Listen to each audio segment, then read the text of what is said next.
Muito bem-vindo a mais um podcast. Eu sou Alexandre Mineiro e eu tenho uma palavra para você hoje. O tema do podcast de hoje é recuperando o tempo perdido. Como isso pode acontecer na minha vida? Como Deus pode me ajudar a recuperar o tempo que foi perdido, o tempo que foi jogado fora, tempo da minha vida que foi desperdiçado com caminhos errados, com decisões erradas que eu possa ter tomado no passado. Como Deus pode me ajudar a recuperar esse tempo perdido? Eu tenho a resposta para você, direções para você. Pega aí, eu tenho certeza que se você pegar essas instruções e aplicar na sua vida, você será bem-sucedido. Valeu!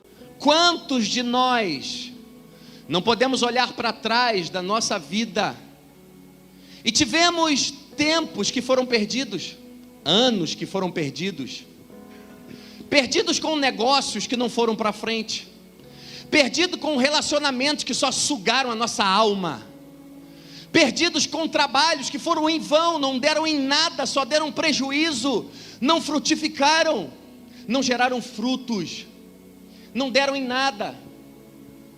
Quantos de nós podemos olhar para trás e falar: caramba, como eu perdi tempo, como eu perdi tempo fazendo aquilo, como eu perdi tempo deixando de fazer isso, como eu perdi tempo na minha vida por fazer e por não fazer. Mas a verdade é que cada um de nós, olhando para trás, podemos encontrar algum tempo, momentos da nossa vida que foram infrutíferos, que não deram em nada. Na verdade, trabalhamos, fizemos, investimos, mas não colhemos. Então foi tempo que foi desperdiçado. Foi tempo que foi roubado de nós por alguma coisa. Foram anos. E como? Como eu posso recuperar o tempo que foi perdido na minha vida? Existe alguma maneira? Será que Deus fala alguma coisa a respeito disso? Será que Deus pode fazer alguma coisa por mim? Para que o tempo que foi levado da minha vida há anos, talvez tempo que nos faz chorar até hoje, momentos que nos traz tristeza até hoje, só de lembrar, coisas que não deixam aflitos até hoje. Tem muita gente que vive problemas hoje, mas não para de ficar colocando a culpa naquele tempo, naquele problema de 20, de 10 anos atrás, porque se não tivesse acontecido aquilo, eu não estaria assim hoje. Mas hoje Deus quer dar um basta nisso da tua vida. Hoje Deus quer falar assim: ei, esquece isso, porque eu sou capaz de fazer você chegar muito mais longe do que tu ia chegar, mesmo se você não tivesse perdido esse tempo.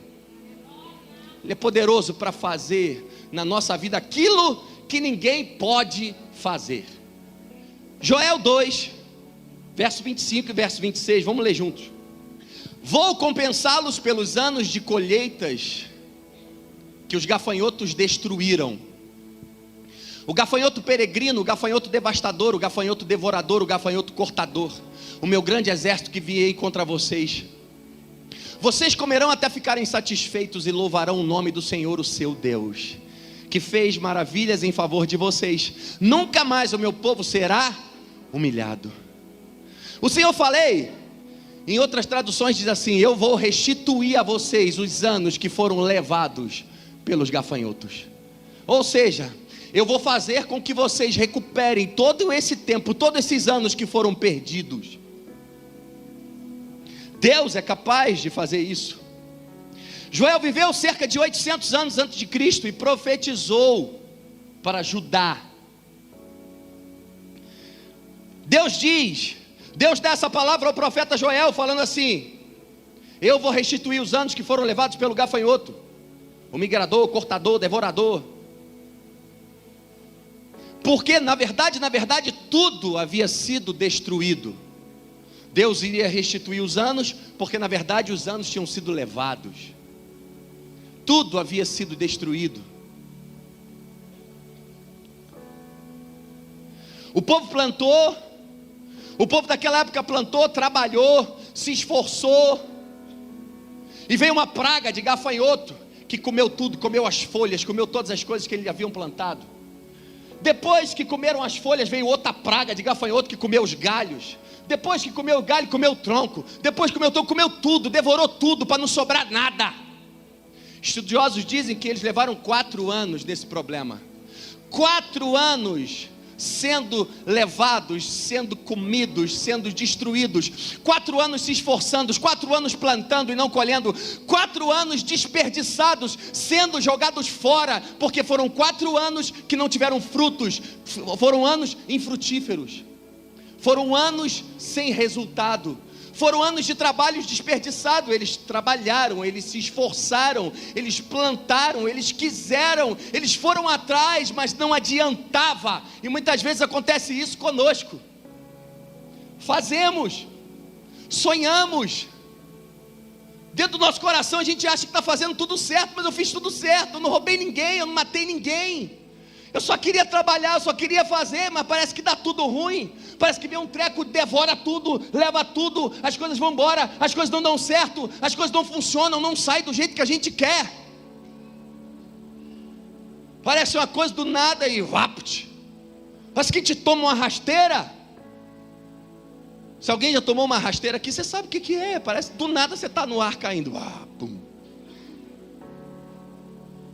O povo todo, toda a nação ficou zerada, tudo destruído, nem sementes para plantar mais eles tinham.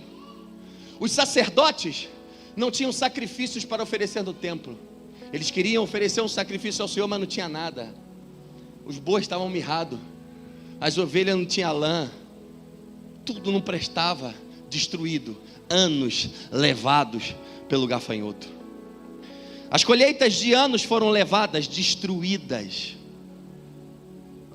Sabe, a Olimpíadas é de 4 em 4 anos. Se um atleta começa a se preparar para uma Olimpíada, ele não se prepara um mês antes, ele se prepara 4 anos antes. E o cara se prepara, o cara treina, o cara se alimenta, o cara faz de tudo, o cara vai em computador, o cara faz treinamento de tudo quanto é tipo, viaja, competições preparatórias e faz de tudo. Se chegar 2 meses antes da competição, um mês quebrar o pé, quebrar alguma coisa, der ruim, uma distensão, alguma coisa, acabou, não tem jeito. 4 anos e foi ser infrutífero. Treinou, mas não pode colher, não pode lutar. E muitas vezes nos sentimos assim, nos preparamos tanto para algumas coisas, mas parece que a coisa não vira, parece que em cima dá errado, parece que é só comigo, parece, oh Deus, parece que às vezes a gente fica assim, está de marcação comigo? Mas será que é só comigo? Tem gente que diz que o céu está de bronze, nem a minha oração Deus ouve, isso é balela. A Bíblia diz que os ouvidos deles não estão fechados, a sua mão não está encolhida, tem céu de bronze, não, o céu está aberto sobre nossa vida.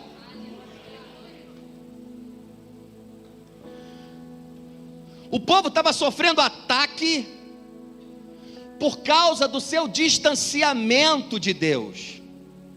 Eles estavam distantes da luz, longe e sem as direções de Deus, andando segundo os seus próprios caminhos, andando segundo o seu próprio entendimento, andando das suas próprias opiniões. É como se eles soubessem aquilo que eles tinham que fazer, é como que eles falassem, está tranquilo, eu sei o que eu tenho que fazer, andando somente segundo os seus próprios conselhos. Esqueceram-se dos conselhos de Deus, esqueceram-se das palavras de Deus, esqueceram-se na verdade de Deus, esqueceram daquele Deus que guia, que conduz. Eles estavam distantes, longe da luz. Quando estamos longe da luz, começamos a entrar no meio das trevas. Quando a gente se afasta da luz, a gente vai para as trevas. Não tem meio termo, ou é luz ou é trevas, ou é preto ou é branco. E quando nos afastamos de Deus, ficamos vulneráveis. Não é Deus que deixa de nos abençoar, nós nos afastamos dele e colhemos os frutos desse afastamento, desse distanciamento. Andando segundo seus próprios caminhos, vivendo como se não precisassem de Deus. Muitas pessoas vivem assim hoje, vivem como se não precisassem de Deus, como se não fosse preciso Deus fazer alguma coisa por elas. E o incrível é que esse povo demorou a se dar conta do que estava acontecendo, porque Deus falou, vou restituir os anos. Não foi um ano, foram anos. Vamos crer que foram esses 4 anos. E o povo estava ano após ano, momento após momento, crises, problemas, e eles não se davam conta, não caíam em si, não acordavam. E Deus desperta o profeta Joel, fala assim: Joel, o negócio é o seguinte, cara, você vai ser uma sirene para mim, você vai ter que tocar uma sirene no meio desse povo. Na verdade, o profeta Joel desperta no meio do povo, diz: ei, está acontecendo tudo isso com vocês, porque vocês se afastaram de Deus. Vocês têm que fazer isso. Reúnam os pais, reúnam os filhos, reúnem a criança, reúnem os velhos, os sacerdotes. Vamos chorar aos pés do Senhor. Se humilhem debaixo da poderosa mão de Deus. Se humilhem diante de Deus. Se prostrem a Ele. Busquem a face dEle, porque Ele tem uma saída, Ele tem uma direção, Ele tem uma solução para vocês. E o profeta funcionou como uma sirene, chamando a atenção daquele povo que estava dormindo, porque muitas vezes tem pessoas assim, problema atrás de problema, bomba atrás de bomba, e o caba não acorda, a pessoa não acorda, não desperta do sono espiritual. A Bíblia diz que o príncipe desse século cegou o entendimento dos incrédulos. Muitas pessoas não conseguem acreditar no nome de Jesus, não conseguem acreditar que Ele morreu e ressuscitou, porque elas estão cegas. O príncipe desse século cegou o entendimento dos incrédulos. Mas quando nós temos um encontro verdadeiro, genuíno com Ele, as escamas caem dos nossos olhos, para que nós possamos enxergar. E muitas pessoas às vezes estão assim, em um sono espiritual, não percebendo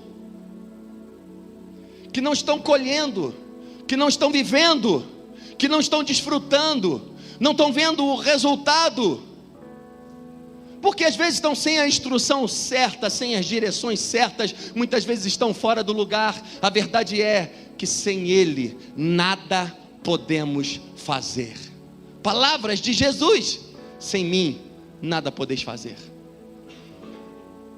Vocês podem fazer, vão pelas suas próprias pernas, vivam de acordo com os seus próprios devaneios, seus próprios pensamentos, suas próprias direções, mas a probabilidade de dar errado é muito grande.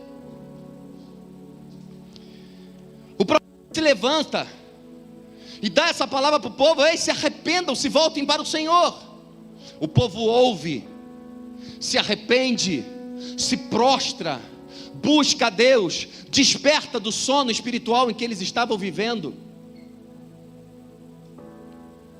2 Crônicas 7,14 diz assim: se meu povo, que se chama pelo meu nome, se humilhar, orar e buscar a minha face, e se afastar dos seus maus caminhos, dos céus ouvirei, perdoarei o seu pecado e os seus erros, e curarei a sua terra.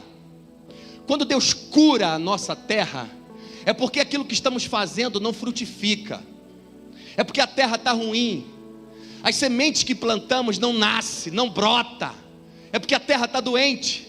Então quando nós vamos até Ele, Ele é capaz de curar a terra, curar a nossa vida, curar tudo aquilo que estamos fazendo, para que aquilo que a gente faça realmente não seja como um trabalho e coloque as coisas em um saquetel furado. Muitas vezes pessoas trabalham, mas não conseguem ver o resultado do seu trabalho, não conseguem colher dos frutos do seu trabalho, andam em roda anos e anos e anos e anos e anos. É por isso que Ele está dizendo: se meu povo se humilhar e buscar a minha face, eu curarei a sua terra. Ele quer curar a nossa terra, para que tudo aquilo que a gente planta nasça, floresça, cresça, vingue.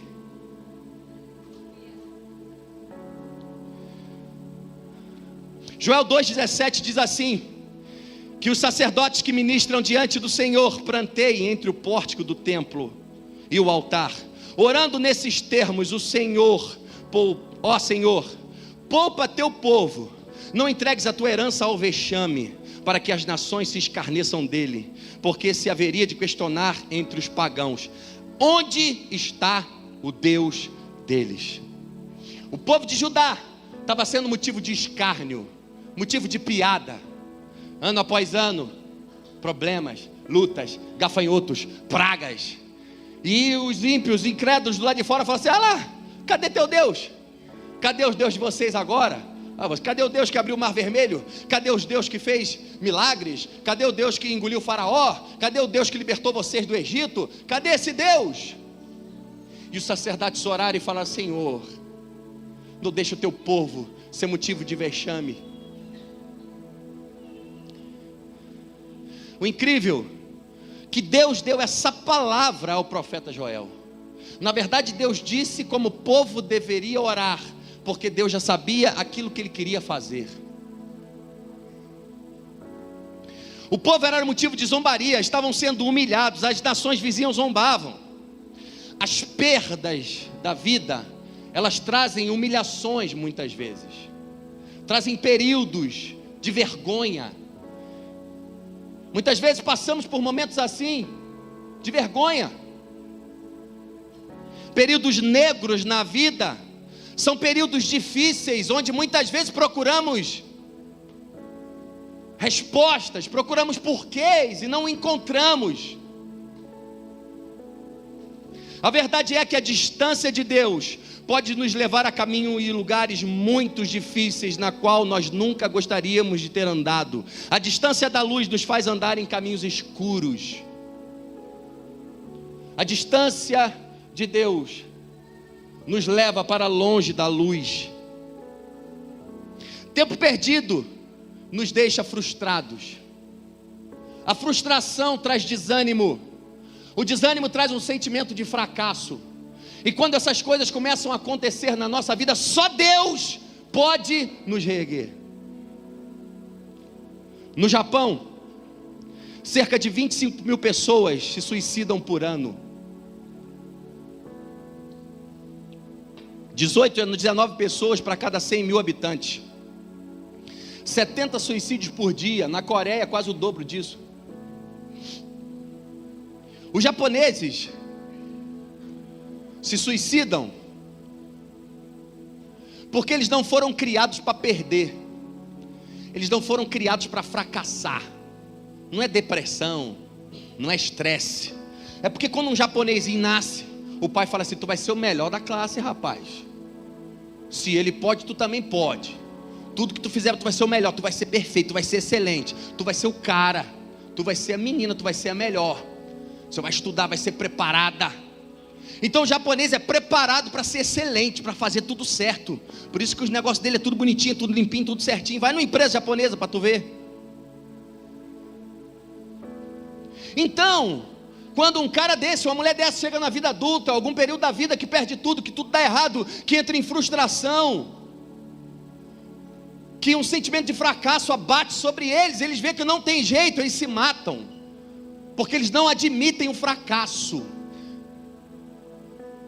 É como aqueles pilotos japoneses, quando invadiram os Estados Unidos, acabava a bala dos aviões, não tinha mais o que fazer com o avião ia ficar só lutando. O avião na guerra não é para ficar voando, o avião na guerra é para atirar, para soltar bomba. Então acabou as balas, acabou as bombas, não tinha mais utilidade. Sabe o que eles faziam? Metiam o avião dentro dos prédios, metiam o avião dentro dos navios, com ele, com tudo dentro, e acabava com tudo.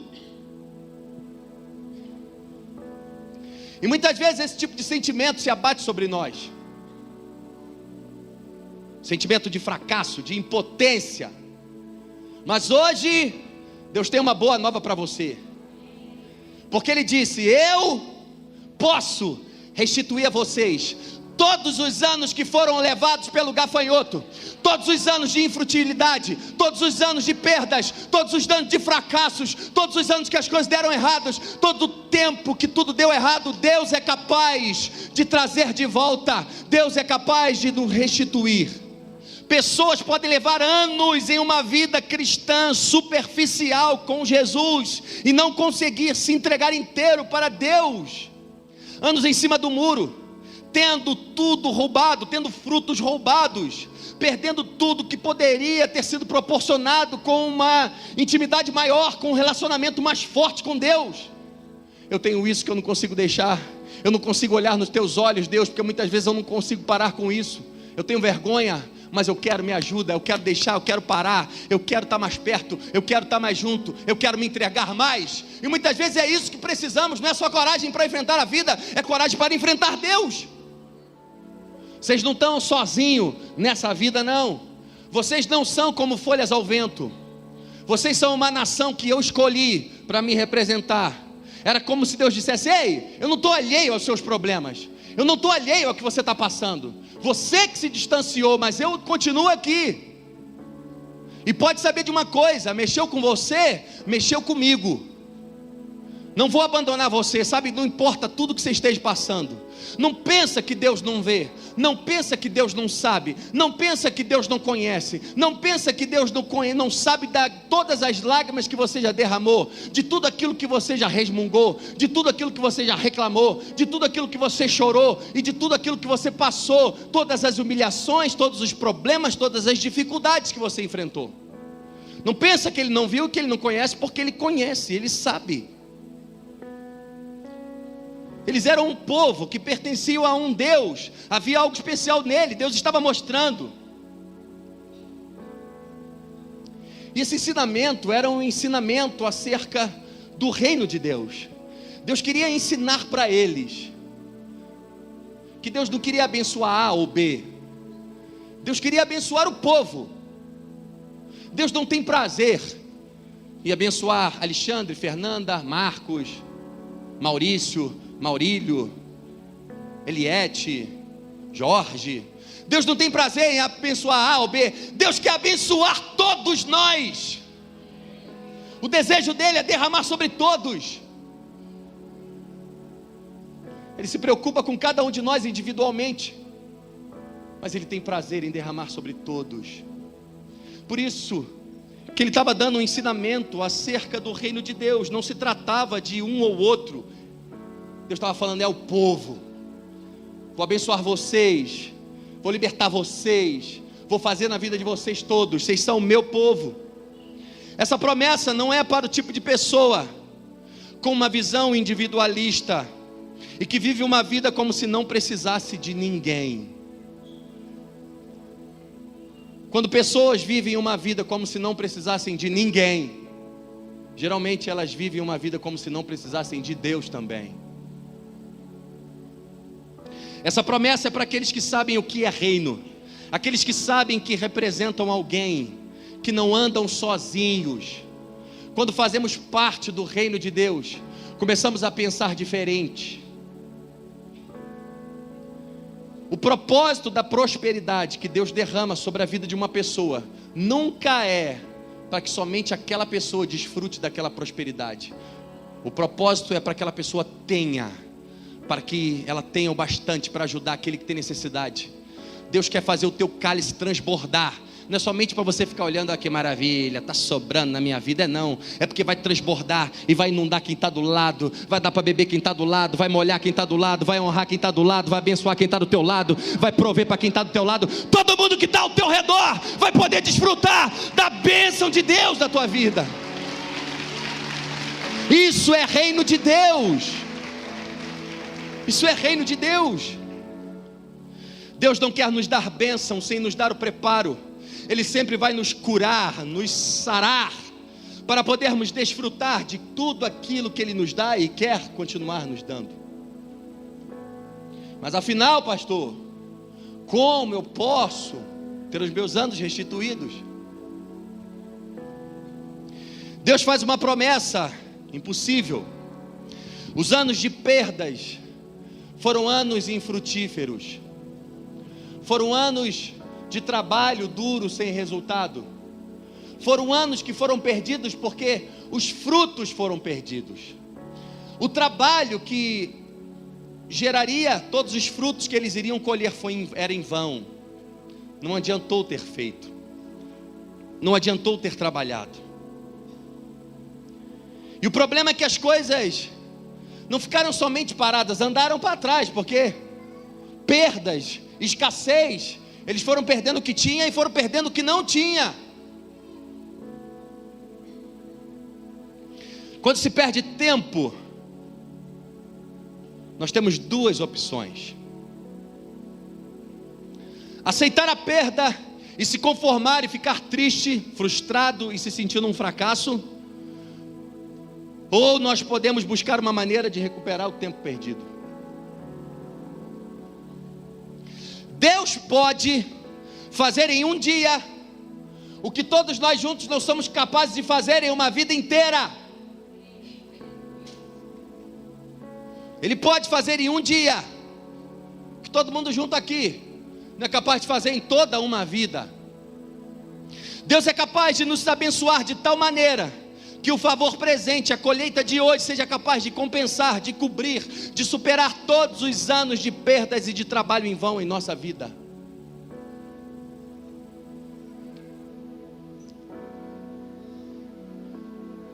Nós somos capazes de dar conta, de saber o que perdemos com os anos que foram levados.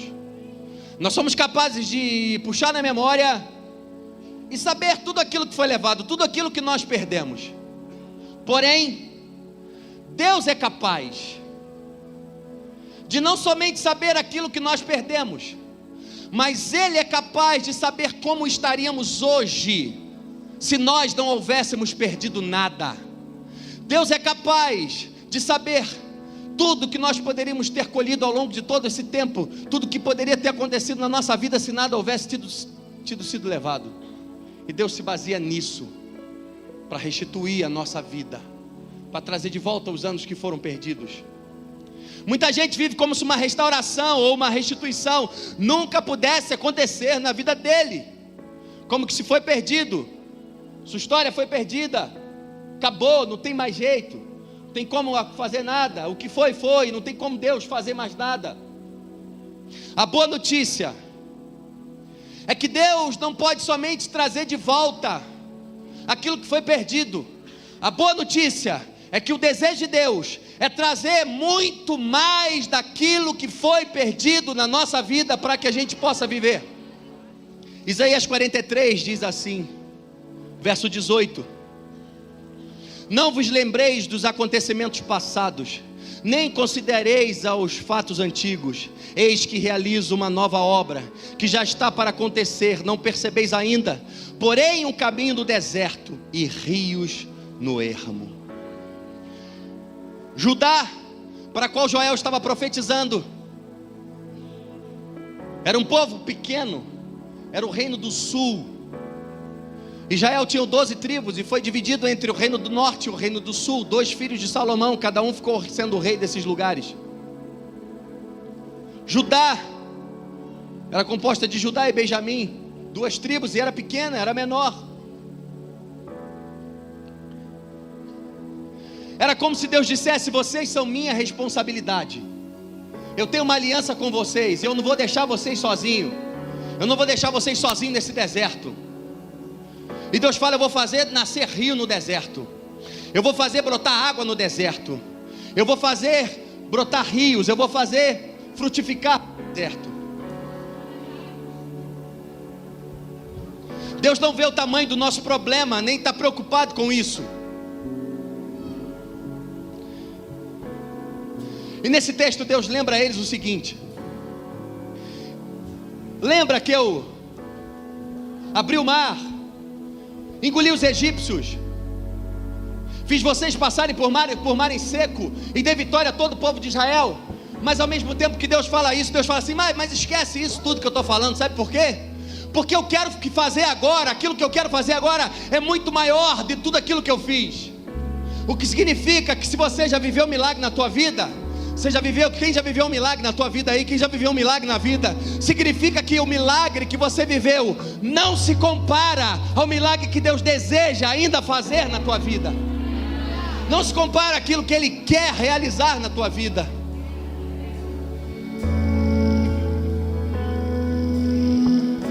Ele é um Deus que abre caminhos onde não há possibilidades, onde não há nada acontecendo. Ele traz a vida. Ele diz: eu vou abrir caminhos no ermo, eu vou abrir caminho no deserto, eu vou abrir caminho nesse deserto. Desertos são momentos da vida que nós passamos, onde ninguém quer passar com a gente.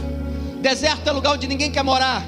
Deserto é lugar onde ninguém quer investir. Deserto é lugar onde ninguém quer ir. Deserto é lugar onde ninguém quer estar. Mas Ele fala assim: não importa onde ninguém quer andar, eu vou lá e ando com você. Não importa se é deserto, não importa se é difícil, eu vou lá. Eu vou abrir um caminho nessas impossibilidades da sua vida. Eu vou fazer nascer um rio onde está seco na tua vida. Eu vou fazer brotar água nos lugares secos da tua história. Eu vou trazer vida onde está morto na tua vida. Ele é um Deus que é capaz de trazer de volta tudo aquilo que foi perdido.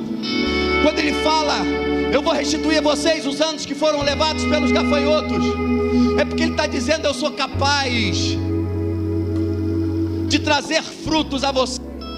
Aqueles anos, vocês perderam, foram anos infrutíferos, foram anos de perdas, foram anos que você perderam colheitas, perderam frutos, mas eu sou capaz de trazer colheitas para a sua vida que vão abundar, vão superar tudo aquilo que você poderia ter vivido, vão superar, vão ser maiores do que tudo aquilo que você poderia ter recebido.